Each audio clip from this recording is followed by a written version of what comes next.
Halo semuanya, selamat datang di podcast Dialog Mahasiswa bersama aku Angela. Dan kali ini kita akan ngobrol bareng sama salah satu pro player yang siap nemenin kalian hari ini. Boleh ya kenalan dulu? Nama saya Dimas Satria Mulyono, biasa dipanggil X-Fan, nama Mobile Legends-nya. Jadi Kak Dimas ini adalah salah satu pro player dari Geek Fam guys. Jadi hari ini kita akan tanya sama dia ya. Jadi Kak, awalnya gimana sih bisa tertarik main ML itu? Awalnya dulu tuh termotivasi dari kayak turnamen Mobile Legends yang bernama M1. Itu EVOS LAN RQ. Nah, di situ tuh kayaknya enak nih jadi pro player tuh kan, kayak dipuja-puja, Dipuja-puja, oke. borosnya banyak, terus terkenal juga. Nah, terus kayaknya seru nih, terus mulai tertarik lah sama game Mobile Legends gitu sih. Kamu ada gak sih kayak role model gitu yang bikin kamu ngerasa, aku pengen dipuja-puja nih gitu? Kairi sih. Kairi role model sih kayak. Selain ganteng, mainnya juga iya ganteng sih. jago. Iya. Ya, tuh. Ganteng banget lagi. Ganteng jago lagi, puja-puja tuh dia. Gitu. Awalnya gimana sih kamu bisa masuk ke Geek Fam nih? Kayak cerita awal direkrutnya atau kamu nyari-nyari gitu? Awalnya aku dulu main Mobile Legends kayak mulai serius kan, udah mulai kayak ada motivasi, terus kayak serius, terus main rank terus. Hampir setiap hari tuh sampai dimarahin tuh. Dimarahin, terus rank terus ya? Rank terus sampai tiap hari lah. Nah, habis itu aku kayak mulai join turnamen di Solo Raya gitu kan. Nah, itu udah mulai kayak juara-juara terus. Nah, kayak terus mikir kayak, wah kayaknya ada bakat nih, kayaknya bisa nih. Kayak jalanin aja nih gitu. Iya, kayak seriusin nih di Mobile Legends nih. Terus akhirnya mulai serius, terus nyari-nyari info di IG-nya tim-tim e-sport. Kayak EVOS, Geek, BTR. Nah, terus yang keterimanya tuh di Geek. Di Nah, Geek. waktu itu orang tua tuh sempat mikir kayak, waduh di Jakarta gitu kan, terus anaknya masih umur masih kelas 2 SMA gitu kan. 2 SMA itu? Iya, waktu pertama kali 2 SMA, terus kayak orang tua mikir kayak, waduh anaknya jauh dari rumah, terus kayak gimana, terus manajerku tuh kontak ke orang tuaku kayak ngeyakinin gitu kan. Nah, akhirnya mereka ya mau aja karena akunya mau banget kan. Impian dari kecil kan. Nah, terus akhirnya ya udah gitu, tapi ngurus dulu izin sekolahnya tuh ngurus dulu sama kepala sekolah tuh, bareng sama orang tua ke sana. Terus kepala sekolah juga mendukung, alhamdulillah support. Terus akhirnya berangkat ke Jakarta, diterbangin flight langsung dari bandara itu kan. Nah, habis itu udah di sana di gaming house latihan terus guys. Terus ya awal mulanya mungkin gitu sih awal mulanya ya. Itu berapa lama sih kamu di gaming house itu? Gaming house tuh sekitar 1 tahun ya, 6 bulan. Lama juga ya? 6 bulan gitu. Oke. Iya, itu 2 season lah. 2 season? Nah, 2 season. Terus kayak kamu ada gak sih kayak rutinitas yang selama kamu di game house gitu? Rutinitasnya kayak bangun pagi jam 10, terus habis itu ngereng ke satu tim itu 1 jam. Habis itu istirahat isoma jam 12 sampai jam 1. Nah, jam 1 tuh udah mulai harus di ruang latihan. Itu udah harus, kalau telat misal 13.01 itu udah kena denda atau kena suruh push up gitu. Disiplin banget. Biar disiplinnya terbentuk ya. Itu coachnya nerapin program latihan kayak gitu. Habis itu latihan dari jam 1 sampai jam 9. Tapi itu ada isomanya di jam 3 sampai jam 4. Habis itu jam 6 sampai jam 7. Habis itu jam 9 tuh nanti kalau latihannya bagus tuh nggak ada evaluasi, itu bisa langsung istirahat. Oke. Nah, terangkat 1 jam. Kalau enggak nanti harus nungguin coachnya.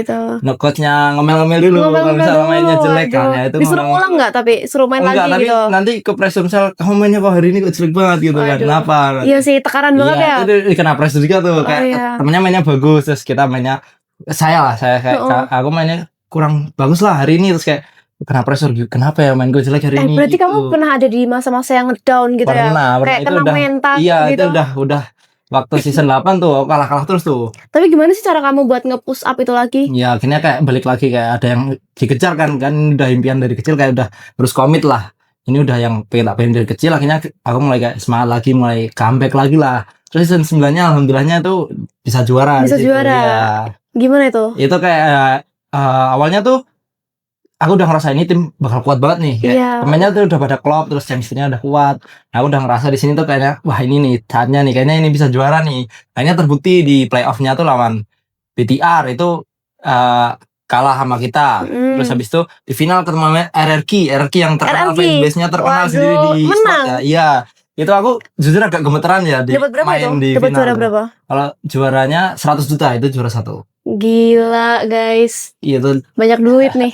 Ya, tapi itu dibagi 1 tim sih ya. Terus bagi 5 orang gak sih? Iya, sama manajer coach juga sih. Gitu. Gitu bunyinya.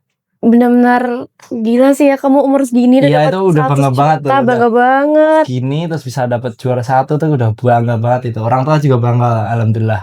Terus kamu bisa gimana sih cara kamu buat membagi waktu nih biar balance antara kamu sekolah, kamu turnamen gitu? Waktu itu aku kayak ya prioritasin dulu lah ya. Terus tapi jujur ya, aku waktu itu lebih fokusnya ke game. Jadi kayak Oke. ada yang dikorbanin lah ya, kayak nilainya nggak terlalu bagus tapi masih lumayan lah. Jadi kayak nggak terlalu imbang dari Tapi kan kamu punya ininya. punya prestasi di tempat lain, Iya, jadi kayak nggak salah-salah iya. banget Kayak gitu. udah ada bakat di game, ya udah fokusnya di game. Terus alhamdulillah ya dapat menghasilkan juga di situ. Akhirnya Tapi dikontrak, digaji emang tim. ngelakuin sesuatu yang kamu suka tuh lebih baik. Iya, kayak hobi dibayar Iya, gitu kan udah enak banget ya? Iya. Seru Mungkin sih. gitu aja. Jadi pro player ya ada enaknya, ada enaknya, ada nggak enaknya. Nggak enaknya apa tuh? Nggak enaknya kayak ya tadi latihan kayak bangun tidur sampai mau tidur tuh main HP, main game terus lihat game terus Matanya sakit ya sih itu matanya sih. sakit terus kadang mikir juga kan mainnya tuh harus mikir jadi kayak berat juga di mentalnya gitu kayak dimarahin coach, dimarahin apa gitu sih. Jadi mungkin ya nggak enaknya di situ kayak kita harus main game terus. Nah, lihat ML tuh setiap hari. Bosen ya? Lemah Bosan kadang pernah ngerasa bosen gitu iya gak sih? pernah ngerasa Ngapain gue di sini burnout gitu? kayak ini apa sih main ML Game mulu apa ya. sih ini? Wah, itu sampai aku harus nyari kesibukan lain buat kayak kayak me time atau apa, nonton Cara film, healingmu apa gitu? healing. Biasanya sih main ke entah ke mall atau mana nonton. Pokoknya jangan lihat HP dulu, kita break dulu dari gitu. game Mobile Legends tuh, break dulu di situ. Berarti kamu nge-detox dirimu sendiri di Mobile Iya, Legends ya? sama teman-teman juga setim kayak udah nih udah kayaknya udah over kayak kita perlu ada rest juga kan seminggu tuh 1 kali latihan. Latihan 6 kali seminggu terus 1 hari rest. Nah, itu liburnya yang liburnya itu buat puas-puasin gimana caranya biar nggak burn out biar besok bisa maksimal lagi latihannya biar semangat gitu. Kak Dimas punya nggak sih kayak tips and trick ke orang-orang di luar sana yang mau memulai bidang ini di bidang pro player gitu? Buat kalian yang mau fokus di pro player, aku saranin sih kalian sering-sering main rank ya, ranked game. Habis itu kalian juga sering lihat-lihat di YouTube kayak streamer ataupun pro player yang lagi nge-live itu buat nyari-nyari ilmunya. Jadi kalian punya mekanik, punya ilmu juga. Habis itu kalian yang paling penting ini nih, kalian harus ikut turnamen-turnamen gitu. Turnamen di Solo Raya atau di daerah kalian. Nah, itu buat mengasah mental. Jadi nanti kalau di stage tuh udah nggak kaget diteriakin penonton, disorakin tuh udah kuat lah mentalnya. Jadi itu sih kayak saran dari saya kalau mau jadi pro player. Gitu. Keren banget ya guys buat hari ini. Terima kasih Kak Dimas udah mau sharing sama kita semua. Jadi sekian untuk video hari ini guys. Sampai ketemu di episode selanjutnya bareng aku Angela. Dadah.